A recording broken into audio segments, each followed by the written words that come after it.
Hi, everyone. Welcome back to Two Guys Talking Sports. Brackets are busted. Yeah,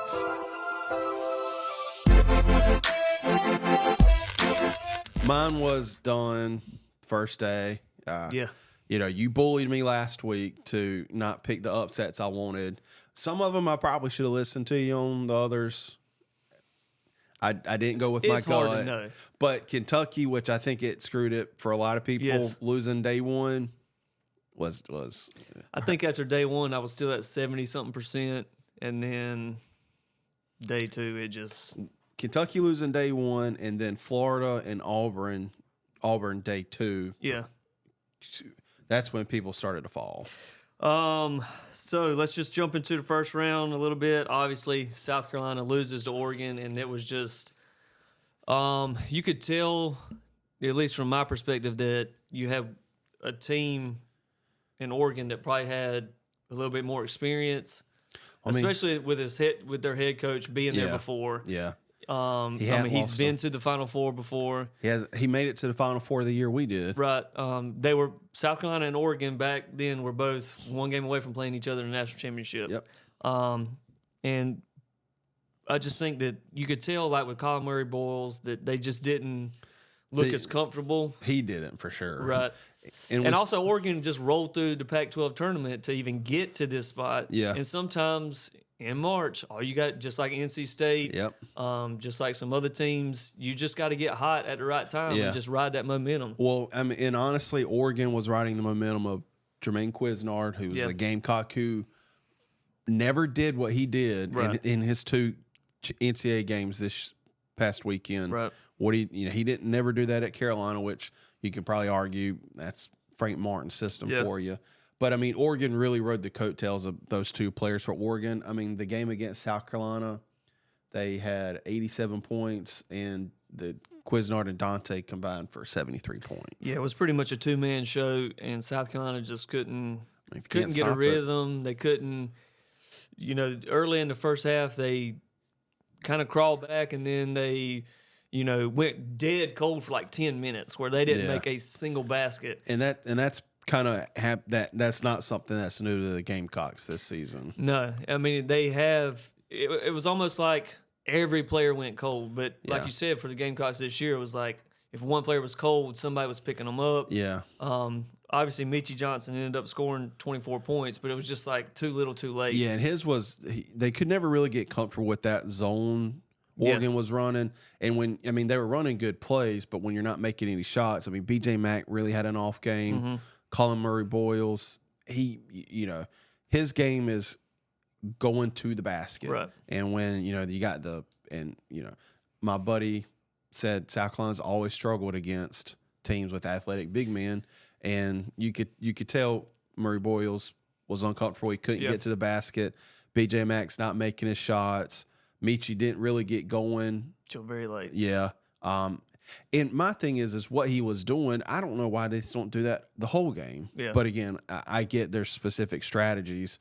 But defense played their best that they could. But when you're not making any shots and scoring points, right? There's only you can stop them. But if they're still scoring, it's kind of that's where it hurt us at for sure. Gamecocks finished 25-6 on the year, but coming into year two, where year one they won 11 games total. Yep. You finish the year at 25-6. You make the tournament. You finish top 5 in the SEC, which was just a dog of a conference all year. And when you were picked to finish last, yeah. So there's a lot to build off of this team. Yep. I think that Lamont's just got to take the Dawn Staley approach, where last year the women's team was dead last or one of the worst teams in shooting threes, and she said, all right, that's our weakness. This year they've been number one in 3-point. So he's just got to say, hey, look, we struggled against the athletic big men. Let's go out. Let's find those players that can help us in that area. Let's get better there. Yeah. And then continue what you're doing, elsewhere. And I think just, build off of that. Yeah, and you can, and that's the beauty of the transfer portal where, you can go out and get those players. And he's already got a really good recruiting class coming in as well. So for next couple seasons. And I think that the way that this season went and transfers could see that, a bulk of our success was BJ Mack was these transfer guys that came in and really helped the team out. So obviously he's building a culture where kids want to come and play here. Yeah. He's shown that he can have some success. Yep, and he was rewarded for it. I mean, he got a big contract extension this year. Clemson in the first round, 77-56 win over New Mexico. I don't think this was really a surprise here. I'm not gonna lie to you. A lot of people picked New Mexico to win the game. Right. I mean, Clemson, and Clemson fans will probably admit it. They didn't look the best going into this tournament. And you got pretty embarrassing loss to Boston College first round of the ACC tournament. Didn't really play that well going into the conference tournament, but all that matters is once this tournament starts, how you play. Go, yeah. And it kind of reminds me of South Carolina when we were in there in 2017, where we weren't playing the best coming in, but you kind of find something and it's working. Yep. And we'll get to their round of 32 matchup, but they're playing in the Sweet 16. They made it past the first weekend of the tournament. I think this is kind of like a catch-22 for Clemson fans as well, because they always hated or had like a love-hate relationship where they most of them want him gone just because of the inconsistencies, but now he's making this run. Like, he's bought himself some more time. For sure. But it's like if they go back to mediocrity next year, I think that he's kind of set himself up that now that he's made it this far in the tournament, that next year if he does, he's kind of set himself up where he has to build off of it. If not, he's definitely gone. Yeah, I mean that's what Frank Martin struggled with when the Final Four run. Didn't build off success and didn't make the tournament after that. Yeah. And I hate to go back to that, but I know his son, who transferred to Carolina, Frank Martin's last year, tweeted it was like 1 and out or something like that, and put This is also year 2. Like, I'm sorry, like that stuff just rolled. Like Frank Martin his dad had every opportunity to build something at Carolina. He made the tournament once. He couldn't get there before, and then he couldn't get there after. Yeah. Like I don't want to hear about a coach that took over what your dad left him with, and then within 2 years he's already So whatever. I mean, major props to Brownell and Clemson. Yeah. Like I said, I still think, like you said, Clemson fans still have a love-hate relationship with them. But he's kind of bought himself some more time going to Sweet 16. He's got a tough matchup, and we'll get into that more later. But, in these two games, it's not like they were close games. This one was never really close against New Mexico. Just to wrap up the first round, the biggest upset had to be, Kentucky losing to Oakland. And fun fact, this is not Oakland, California. This is not from the Bay. This is Oakland, Michigan. Yeah. So, you got the guy who nobody's ever heard of coming in and just draining threes. Jack Galkey. All game long. All his shots were 3-pointers. Yeah, he went pretty much that's how he's played all year. He rarely takes a 2-point shot. I think I saw it where he's maybe attempted 2-point shots. It's crazy. It's ridiculous. I mean, he was 10 for 20 from the 3-point line and made 2 free throws. And I think what really made Kentucky fans mad is that they know, like, this team, and I guess especially you can say that about your first round matchup, because you can't, if you make it past the first round, you don't know who you're going to play, so it's kind of hard to like plan ahead. Yeah. But Kentucky just struggled with it. I mean, and Jay Wright even said this after the game, just this day and age of one and done players coming in and dominating. Coach Cal tried to get something going in the portal, didn't really work out. But you can't depend on these true freshman players, no matter how good they are, or how good they're going to be in the NBA, because they're going to be good professional athletes. Right. But you got people, especially like at schools like Oakland, where they've been there for the way it is with COVID, with the COVID year, almost they're 5 in college 6-7 years now. And it's all about experience in these situations. And it's shown the past 3 years for Kentucky. It's also when you got a team like that, like you said, they've been there year after year after year. They've played together so long and they know how to play with each other. Yeah. It's just sometimes it just comes down to playing that team basketball and one guy getting really hot.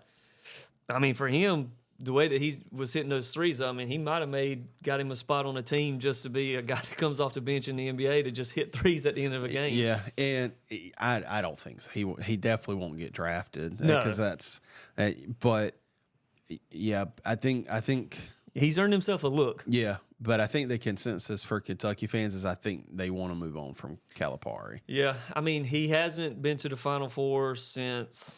He's won one national title with the amount of teams he has, and I know it's tough to get there. Yeah. But it kind of reminds me of, and I hate to take it to football, but it's kind of like Jimbo Fisher at Texas A&M, and even his latter years at Florida State, where what got him to this point isn't working anymore, and it's the stubbornness of not wanting to change anything. Right. But they gave Calipari like a lifetime contract. You know, he's got a $30 million buyout, which I don't think the money's the issue. But I also don't think Kentucky fans are happy with the athletic director that's there and making them. And who do you go after? But I think this is something where I think Kentucky fans are ready to move on, and I think it's the right decision because it ain't working. No, the same thing with Frank Martin. It's just like a team like Kentucky doesn't lose 3 years in a row in the first round of the NCAA tournament. Colorado upsets Florida 102-100, and then Yale also beats Auburn. I think that Auburn one was probably like right below the Kentucky upset, just because a lot of people had Auburn going along, all the way. Had them winning it. I had Auburn going pretty far in my bracket. Yeah. Just how they were playing in the SEC tournament, how they looked coming in. Yeah. They just looked like a team that was similar to how NC State was, just rolling, red hot. Yeah. And then you come in and lose to Yale. That's tough. Yeah, and it's tough to watch all these games at the same. Like, obviously, you can have 4 games on at a time with YouTube, but it's you kind of have to pick one to watch. Yeah, and the Auburn and Florida games are kind of going on at the same time. It's a little harder to watch 4 basketball games at once than it is to watch 4 football games at once because football there's a time within plays and stuff. Where basketball, it's just like bang, bang. Yeah, there's bang. a lot going on. I mean, you could be watching the forward on your screen, and it's crazy. It's hard to watch for it at one time. I had the audio on one game, and I was looking at this game, and something happened. I was like, oh, that didn't happen. And then I had to realize, like, yep, the audio's in the other game. But yeah, those were the SEC did not have a good opening round outside of Tennessee and Texas A&M. I think every SEC team lost. Yeah. Alabama won. Alabama. Sorry. Yeah, Alabama. Let's move on. Second round. Creighton beats Oregon. Not really an upset, but obviously Oregon did look hot coming in. Yeah. This was a crazy game, though. Yeah, it was. It got towards the end, and it looked like, I can't remember, was Creighton up and Oregon crawled back towards the end of the game. One or the other, and it got to close to overtime. And my cousin was in town. And I was like, Oregon was up, and Creighton had to come back I was like, dude, at the very end. This game's over. I'm gonna go to bed. But then Oregon crawled back, and I was like, well, it's 5 more minutes. Yeah, and then you go through that, and then Oregon just could not buy a bucket in that second overtime. But that's kind of what happens. They depended on the same 2 players in this game because they combined 60 of their 73 came from same 2 players. Creighton finally decided to start double teaming Couisnard. Yeah. And then when he's double teaming them or him, he can't get the ball to the big man. Right. And I think his legs honestly just started giving out on him because when he was shooting the 3, they all looked the same. They're all short. Mm-hmm. So I mean, when you play in the way that he did, obviously he played pretty much the entire game versus South Carolina. Pretty much the entire game versus Creighton. Then you go to 2 overtimes. Your legs are just going to gas out, especially when you're like the guy. Yeah, if you're taking all the shots, it's one thing if you play the whole game, but you're not doing a whole lot in that game. Yeah, so it was a good run, but I was happy to see them lose. Yep. NC State continues red hot for them, but it wasn't like a blowout because they took on an Oakland team that was riding a lot of confidence as well. Yeah. But hey, win in advance. That's all you got to do. You know how much that big boy weighs down? The center? For NC State? No. He's listed at 275. Yeah, he's a big boy. He's probably bigger than that. No way he's 275. Yeah. Some people show it differently. Yeah, but he's a big boy. He's 6'9". He ain't 275. UNC, they're dominating. Beat Michigan State 85-69. Gonzaga, strong second half, beating Kansas. That shocked me. That surprised me. When I was kind of watching the game, I was like, and But I didn't Gonzaga's one of those teams they said that. Well, nobody make a really run. expected them to.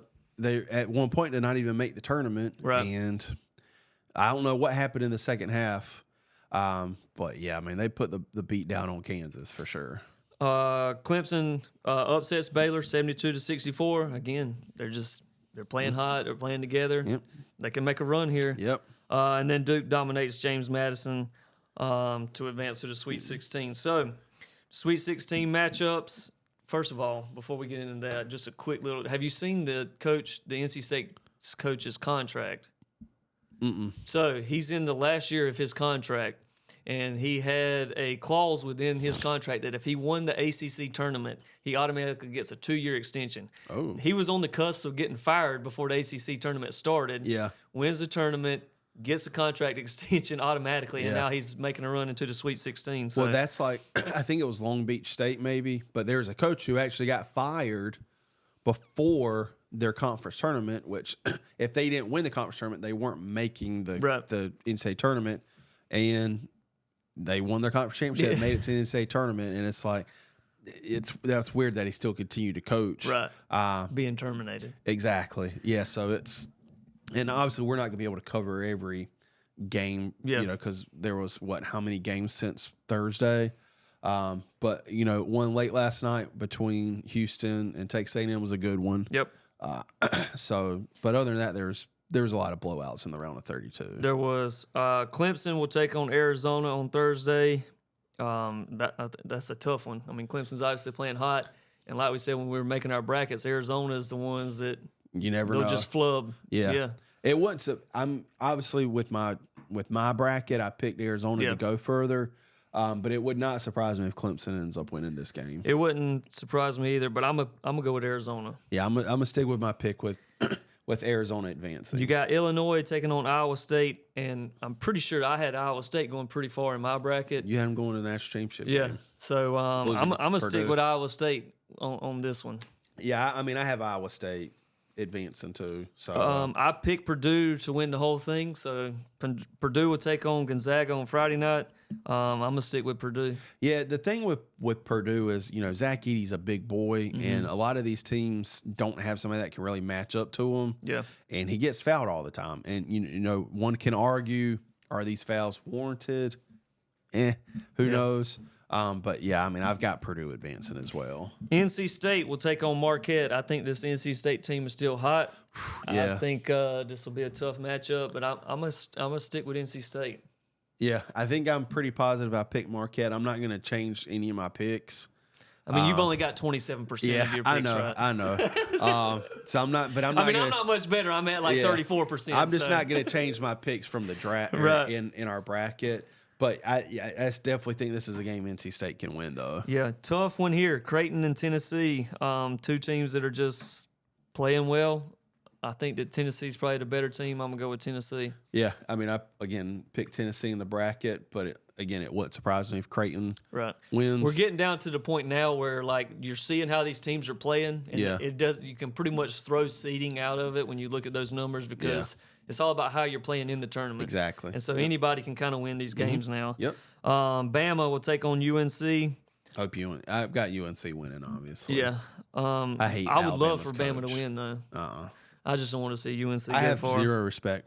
I wouldn't say zero respect, but I just don't like Alabama's coach. I think he's with the I whole think he's a jerk. situation last year with the Well, player he's just a terrible, to me, a terrible person. Yeah. The way he handled that situation, and then just the way he's acted some this year. Yeah. Yeah, screw it. Duke takes on Houston. This will be a big matchup here. Houston, obviously, the 1 seed. Again, throw the seeding out, but a lot of people got them going far. This is 1 versus 4. 4, yeah.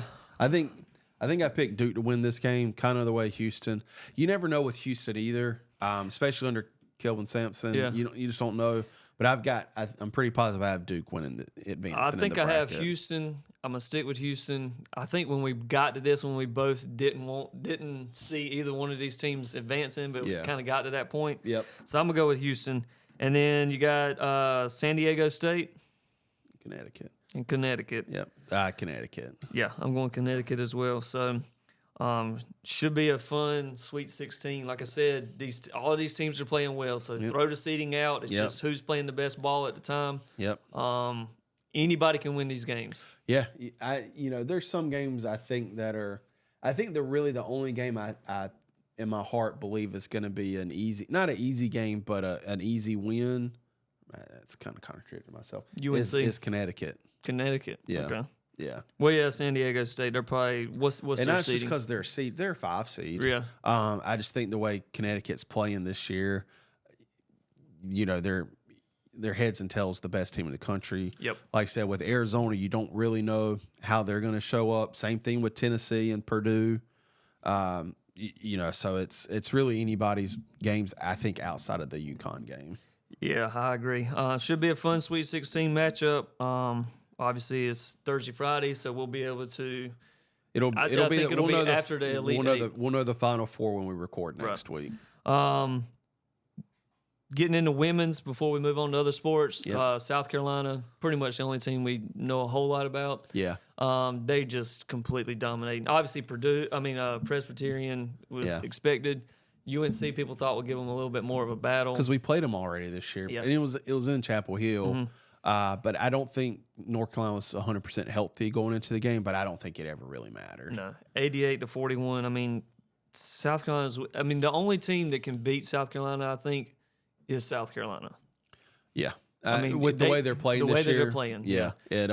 And the crazy thing was they showed a stat during the broadcast where North Carolina's starting 5 for their women's team ranked like 13th in the nation in minutes played. So pretty much they're out there the entire time. Yeah, South Carolina's was 300th. Yeah, they literally played the entire team the whole game. Like it's not like our starting 5 is just out there dominating the whole time. It's literally everybody on the bench. Yeah, and they're great players on the bench too. We were sitting there watching it, and Kevin was like, maybe they should just get the other girls some playing time. I was like, dude, they do it all year long. Yeah. Everybody plays. Yeah, they do. All the time. Like, it's not like the starting 5 plays any more than the bench. It's literally like a 10, 12 girl show. Yeah, and the thing is, and the thing with I guess the women's doesn't really get much hype in these first couple rounds. Yeah. Because it's very rare when you see big-time upsets. Yep. Now, you may see, like I know Louisville lost this weekend in their first-round matchup, but then LSU beat that team. But it's very rare when you see like a 12 beat a 5 or a 14 beat a 3 or a 13 beat a 4. Right. I think the women's tournament will get very interesting once the Elite Eight happens. Yeah. Because if it all goes to plan, you're going to have an LSU Iowa rematch, so that'll draw a ton of attention. Yeah. So and honestly, I think the Elite Eight, the Final Four, and the national championship for the women is going to draw more attention than the men. Yeah, there's definitely going to be a lot of names within that, especially like you said, if you have an LSU or Iowa, South Carolina, teams like that in there. UConn, USC. Yep. And I think that's the great thing. I guess you could say the great thing about the women's game because you don't really have many players leave early. Right. They stay all 4 years. Like with the NIL now, they can make more money playing. Especially, teams like South Carolina or LSU, they can make more money to stay 4 years and get their NIL deals there before they, get to the WNBA. Because, I don't think Caitlin Clark would have all this hype if she was just like a one-and-done player. No, definitely not. If that's how the women game was, right. A lot of these players, if it was more of a financial gain to leave early, I think it wouldn't be as popular. Maybe not popular, but have as much attention and hype around it. I'm excited for those games. Yeah, we have to wait and see who South Carolina plays. Oklahoma and Nebraska, Indiana. Oklahoma, Indiana play today, and South Carolina play the winner of that game. So,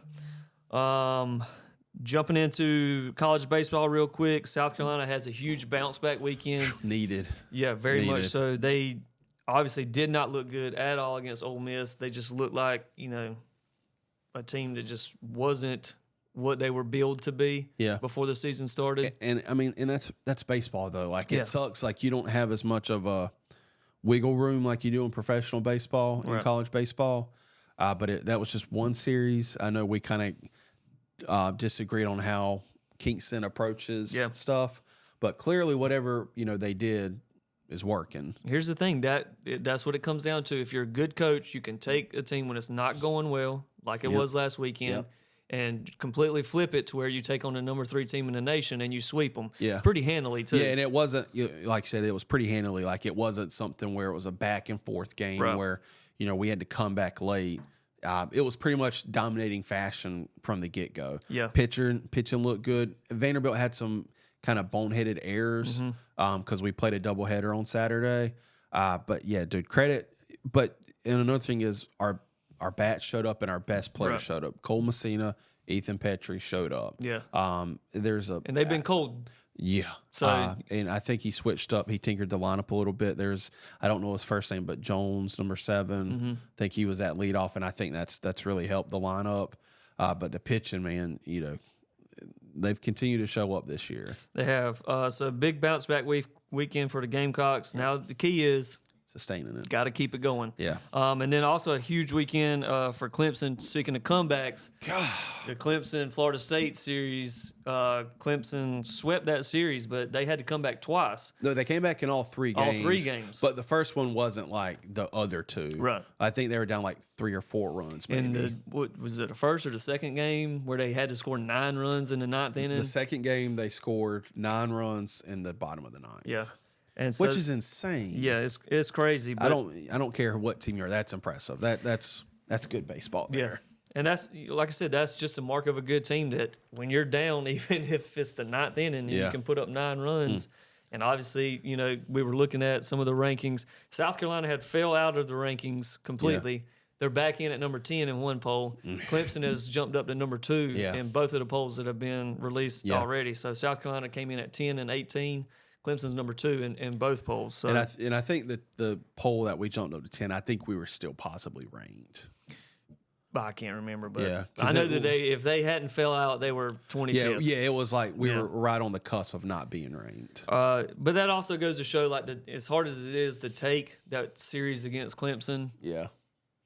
Obviously, Clemson's a very, very, very good team. Yeah. So, and it wasn't like they blew us out every game. We were in the games, could have won them, just. Bats didn't show up. So yeah, and that's, like I said, that's a great thing about baseball. Like you want to win every game, especially when you play your rival. But in the grand scheme of things, especially in baseball, just be hot at the end. It doesn't have any effect on your season. Right. So. And then probably the biggest news outside of March Madness is the Shohei Ohtani scandal. And obviously, there's not a whole lot of facts. There's a whole lot of speculation. Yeah. But it ain't looking pretty. What we know, I guess you could say is his translator has a gambling problem. Right. Like I said, just this is all pure speculation with what we know. But he had a debt paid off, and I think it was it all stemmed from this $4.5 million. I don't know if it's considered a wire transfer, but the account, or I guess the people who ever run this offshore gambling, because I think it's still illegal. Sports gambling is illegal in California. Right. That bookmaker is under like federal investigation. So when they got their wire transfers, that's when it all started to come to light. And I think like the most damning piece maybe for me is the way it's kind of been handled by Shohei Ohtani's camp, because they kind of wheeled this interpreter out to give a story to ESPN.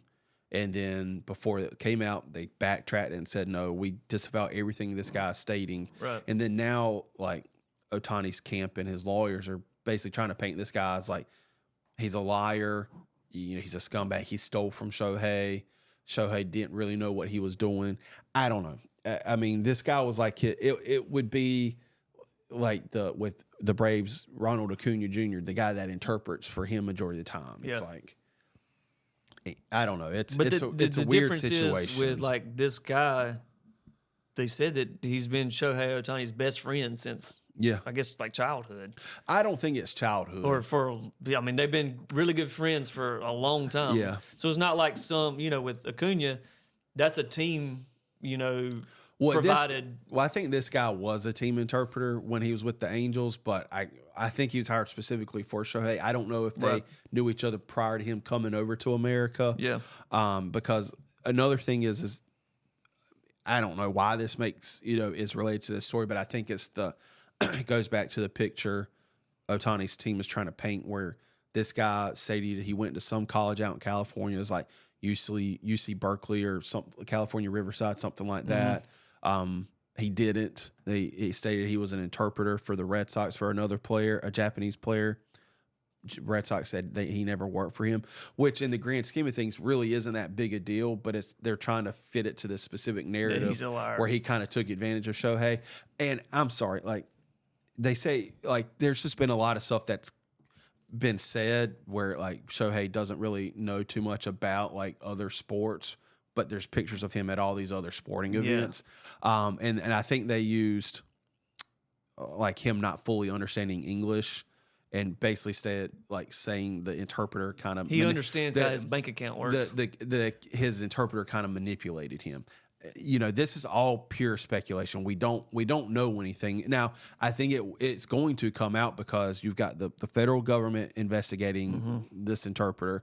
You've got the MLB investigating it because this is a big deal. I mean, the MLB, and this wasn't Rob Manfred himself, but I mean, look at Pete Rose. Yeah. Pete Rose, he did gamble on baseball. He never bet against his team that he was playing on, but he's banned for life. So they got to be very careful in how they want to approach it because Ohtani's not just this middle reliever who pitches 3 innings for the Kansas City Royals. I mean, he plays on the Los Angeles Dodgers, who's one of the biggest teams in the world. He's a international superstar. He's the face of baseball, because these professional leagues, especially baseball and basketball, are represented by a ton of countries. Yeah.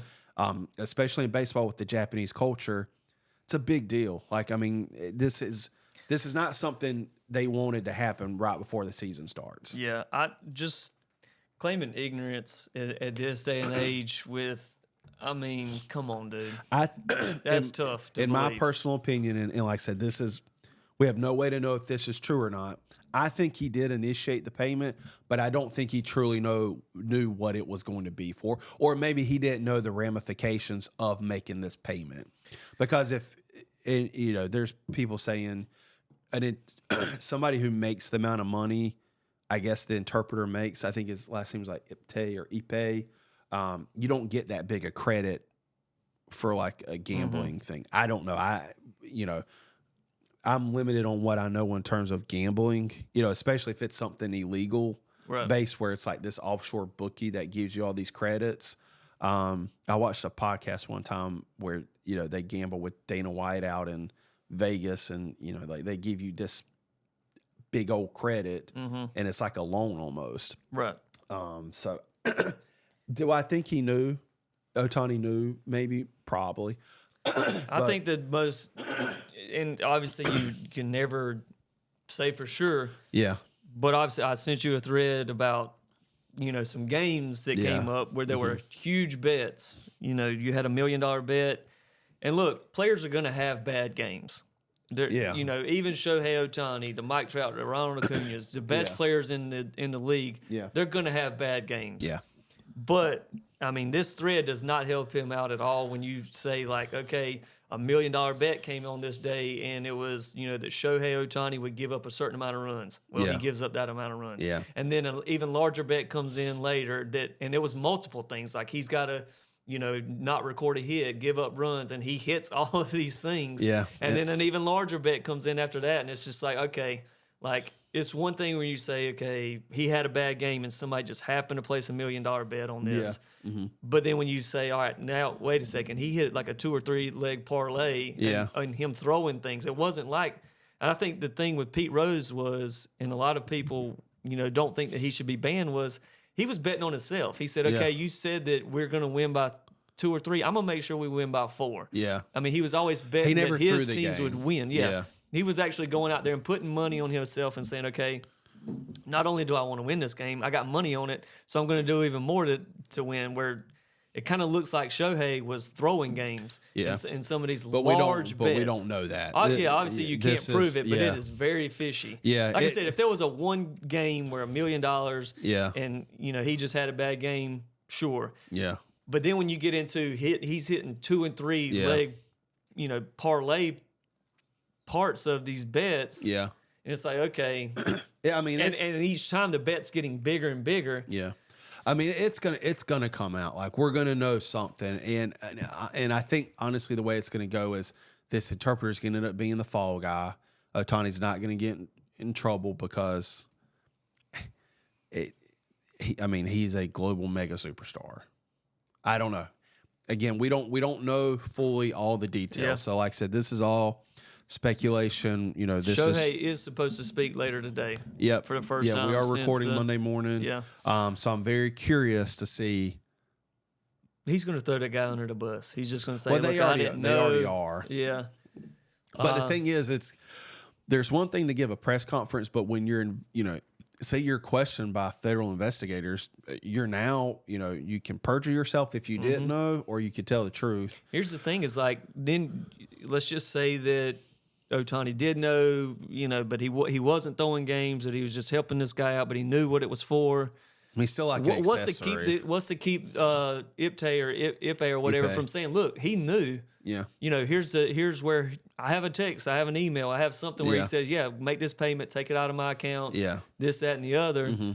Whether you're betting on it, throwing games or not, like you said, he's an accessory to this scandal. And I don't think it could be wrong because, like I said, we don't know a whole lot. I don't think it's over multiple things. I think it's just one specific payment, but it's a I think that what it is that one specific payment has spurred on the looking into it, which has come up with these other speculations of these bets that were made. Well, no, I'm not saying it's multiple bets, but I think it was just one payment that was made though to cover his gambling debt. Yeah, but that one payment leads into an investigation. Well, I know, but it's multiple games, obviously, because the bets that I was talking about here were made in Shohei Ohtani's hometown. Yeah, that's what makes it even more weird. Is like it's fishy. Like I said, more details I think will come out as the investigations go along. And it could help Pete Rose out. It could get his ban. Because here's the thing: if they find out that Ohtani did something, what do? Do you say, okay, look, we're banning the face of baseball, and he's done, or do you try and give him just like a year suspension or something? Because if you do that, you have to go back and take away Pete Rose's ban. Yeah, and you've got this predates a long time ago, but you got the White Sox. Or they may even been the Black Sox at the time, I think, where, like Shoeless Joe Jackson and all those were accused of throwing games, which I think some of them did, but you could never, it's like what they talk about in Field of Dreams, like they could never prove that Shoeless Joe Jackson gambled or was trying to throw the game. So, I mean, like I said, this is all speculatory. We don't truly know a lot of stuff. We know that the interpreter, the translator, apparently has a huge gambling problem. Had a big debt, somebody paid it, and I think it is coming from Ohtani's account. But did he know about it? That's something we'll definitely have to keep up with. It's one thing if like $8,000 in the grand scheme of what his bank account probably looks like if $8,000 goes missing, but if it's like $80,000 or $800,000, whatever that number was, that's a huge chunk to just go missing and you not know. But I think he paid it. But I think it all is going to stem from like how did the translator interpreter pitch it to him? Like, what did he really know what he was paying off? I don't know.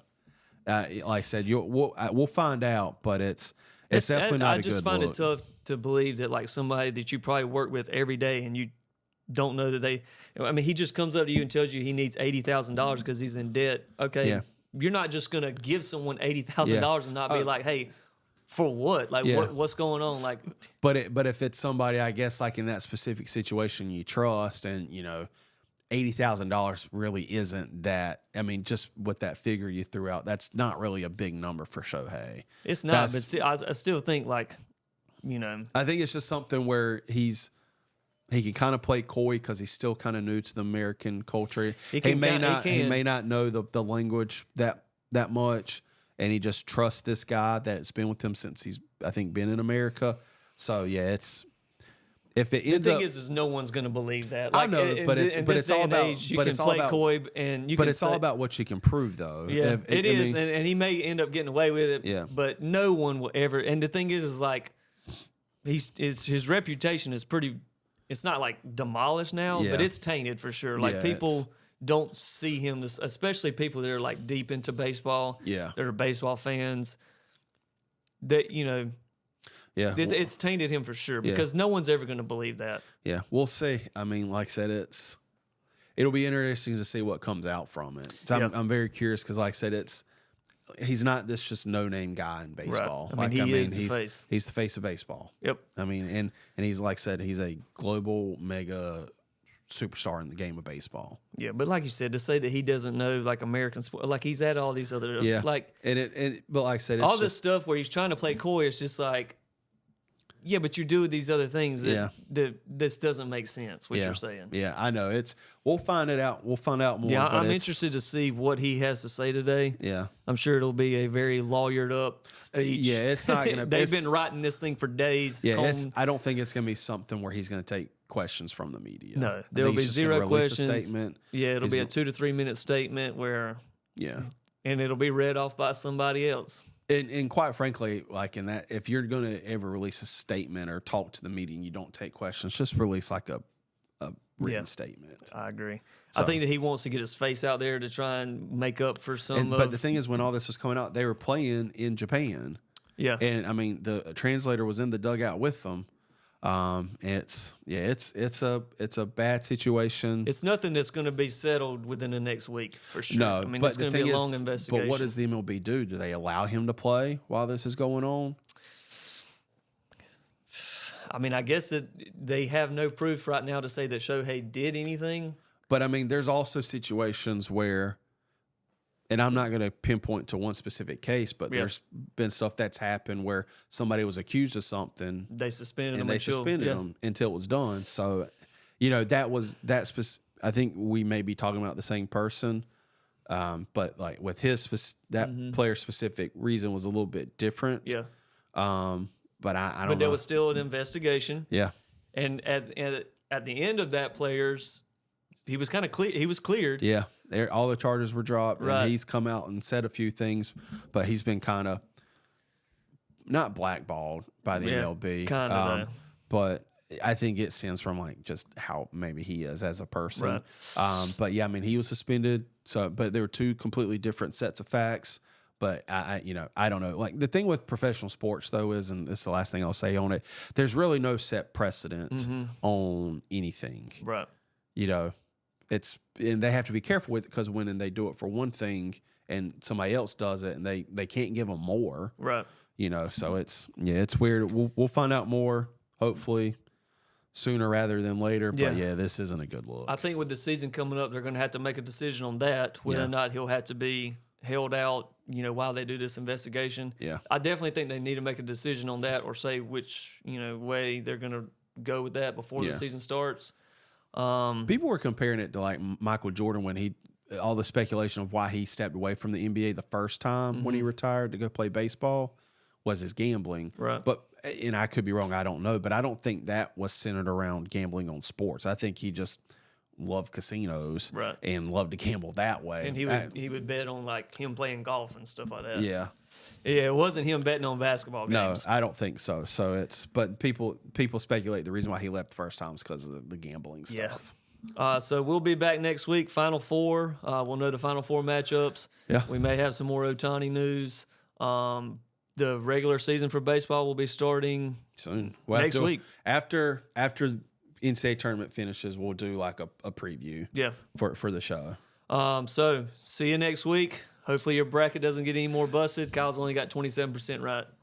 Hey, as long as my team wins, that's all that matters. I guess so. So we'll see you next week. All right, thank y'all.